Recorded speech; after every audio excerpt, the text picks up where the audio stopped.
Na penitenciária de alta segurança de Blackwood, o capelão Miguel prega sobre perdão para 20 homens na capela. A sua voz é suave, a sua mensagem é de paz. Mas a 3 pátios de distância, na ala de segurança máxima, John, um prisioneiro, prega sobre vingança para 200 homens. A sua voz é um trovão, e os guardas que observam das torres estão aterrorizados. Este vídeo não é sobre religião, é sobre poder. Esta é a anatomia do evangelho do ódio, e como um líder carismático usou a fé para controlar uma prisão inteira. Bem-vindo à última sentença. Para entender como isso aconteceu, precisamos primeiro conhecer o capelão Miguel. Ele é um bom homem, um homem de fé genuína que acredita na redenção. Há 10 anos, a sua missão em Blackwood é simples. Aceite a sua culpa, arrependa-se perante Deus, encontre a paz e pague a sua dívida. Para a administração da prisão, ele é inofensivo.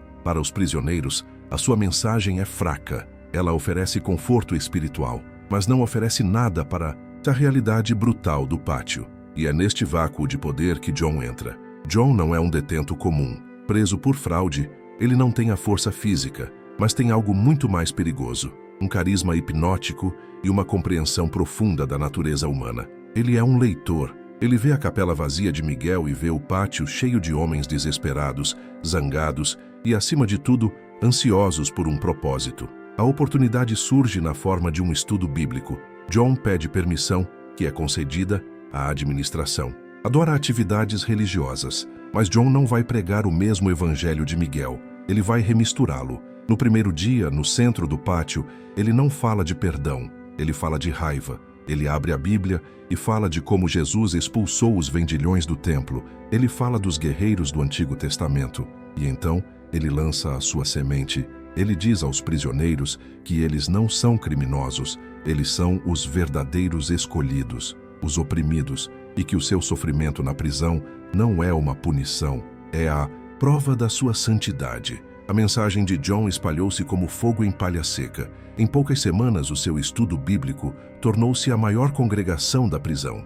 E aqui vemos a sua genialidade maquiavélica em ação através de táticas clássicas de manipulação de cultos. A primeira tática, o inimigo comum. John precisava de um diabo para unir os seus santos, e ele o encontrou no sistema.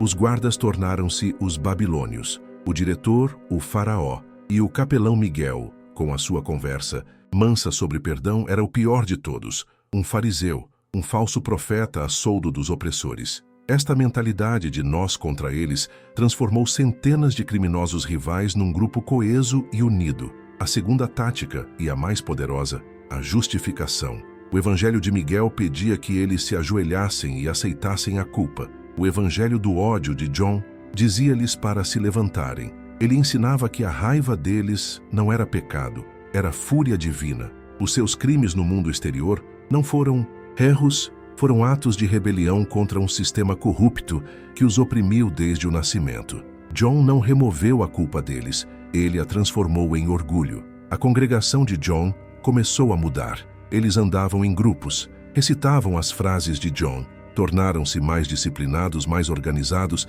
e perigosamente mais hostis. Homens que antes iam à capela para um momento de paz, agora cuspiam no chão quando o capelão Miguel passava. A prisão ficou dividida. De um lado, John, a oferecer poder, orgulho e a justificação total pelos seus atos passados. Do outro, o capelão a oferecer paz, perdão e a necessidade de assumir responsabilidade.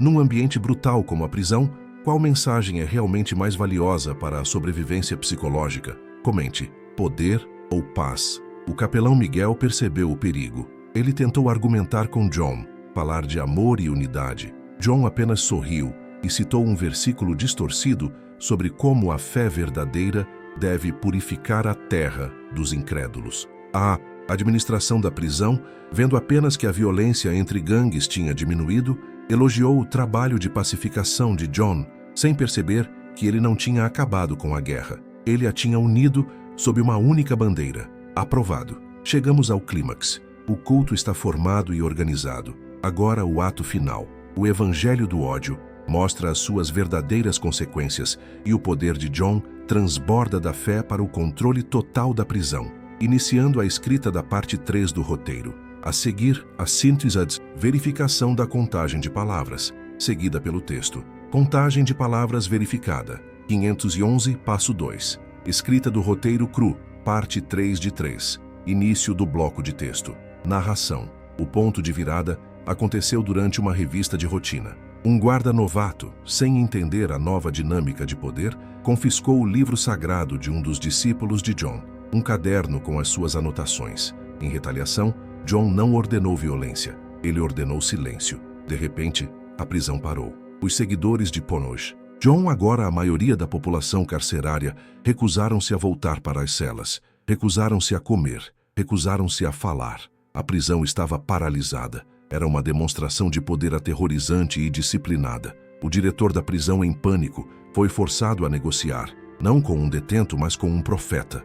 John exigiu e conseguiu a devolução do livro e a transferência do guarda. A partir daquele dia, a hierarquia de Blackwood foi reescrita. O evangelho do ódio já não era apenas sobre fé, era sobre controle. John usou os seus discípulos como uma milícia. Eles assumiram o controle do contrabando, não pela força bruta, mas como uma oferta para a igreja. Eles intimidavam outros presos e até mesmo os guardas, não com ameaças de violência, mas com ameaças de condenação divina. O capelão Miguel tornou-se um homem isolado. A sua capela ficou permanentemente vazia. Quando ele tentou fazer uma última intervenção, foi cercado no pátio, não por criminosos, mas por crentes de olhos, fanáticos que o chamaram de anticristo. Ele foi transferido por segurança no dia seguinte. John venceu. Ele não era mais um prisioneiro. Ele era o verdadeiro diretor de Blackwood, um rei sacerdote a governar o seu feudo de Betão.